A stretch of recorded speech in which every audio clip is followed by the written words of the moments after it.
తర్వాత మన తిరుపతిలో జరిగిన స్టాంపేడ్ మీద కూడా కమిటీ సత్యనారాయణ గారు ఆనరబుల్ జడ్జి సత్యనారాయణ గారి రిపోర్ట్ ఏదైతే ఉందో ఆ రిపోర్ట్ను కూడా క్యాబినెట్ ముందు పెట్టడం జరిగింది.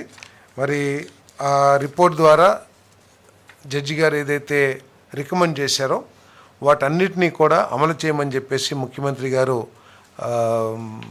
ఎండోమెంట్ మినిస్టర్ గారికి ఎండోమెంట్ డిపార్ట్మెంట్కి సూచన చేయడం జరిగిందని చెప్పేసి మనవి చేస్తా ఉన్నాను. అదేవిధంగా ఎవరైతే బాధ్యులో ఆ దుర్ఘటనకి వారి మీద క్రిమినల్ ప్రొసీడింగ్స్ చేయటమే కాకుండా కఠిన చర్యలు తీసుకోమని చెప్పేసి కూడా చెప్పడం జరిగింది. ఇంకొక అధికారి ఎవరైతే సూపర్విజన్ సక్రమంగా చేయలేదో లేకపోతే ఆపరేషన్ ప్రొసీజర్స్ని ఫాలో కాలేదో వారి మీద కూడా డిపార్ట్మెంట్ పరంగా తగు చర్యలు తీసుకోమని చెప్పేసి కూడా చెప్పడం జరిగింది.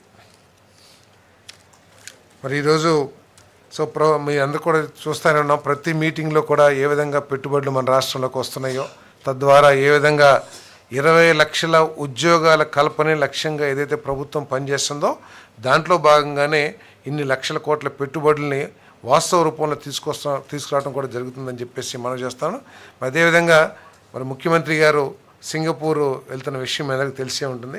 సో ఈ ట్రిప్ యొక్క ముఖ్య లక్ష్యం ఏంటంటే ఇంకా సింగపూర్ నుంచి కూడా, ఎందుకంటే ప్రపంచంలో పెద్ద పెద్ద సంస్థలన్నీ కూడా సింగపూర్ నుంచి ఆపరేట్ చేస్తున్న విషయం అందరికీ తెలిసిందే.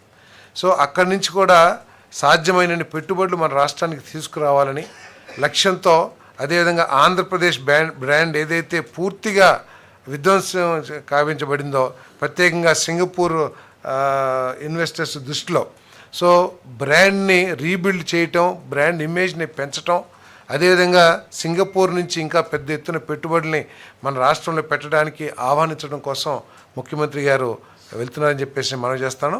మరి ప్రపంచవ్యాప్తంగా ఇండస్ట్రీ సెక్టర్లో కానివ్వండి, సాఫ్ట్వేర్ రంగంలో కానివ్వండి, లేదా ఇన్వెస్టర్స్ దృష్టిలో కానివ్వండి, మన ప్రీతం ముఖ్యమంత్రి చంద్రబాబు నాయుడు గారికి ఉన్న ఇమేజ్ ద్వారా తప్పకుండా ఈ రాష్ట్రంలోకి ఇంకే పెద్ద ఎత్తున పెట్టుబడులు వస్తాయని చెప్పేసి కూడా మేము భావిస్తా ఉన్నాం.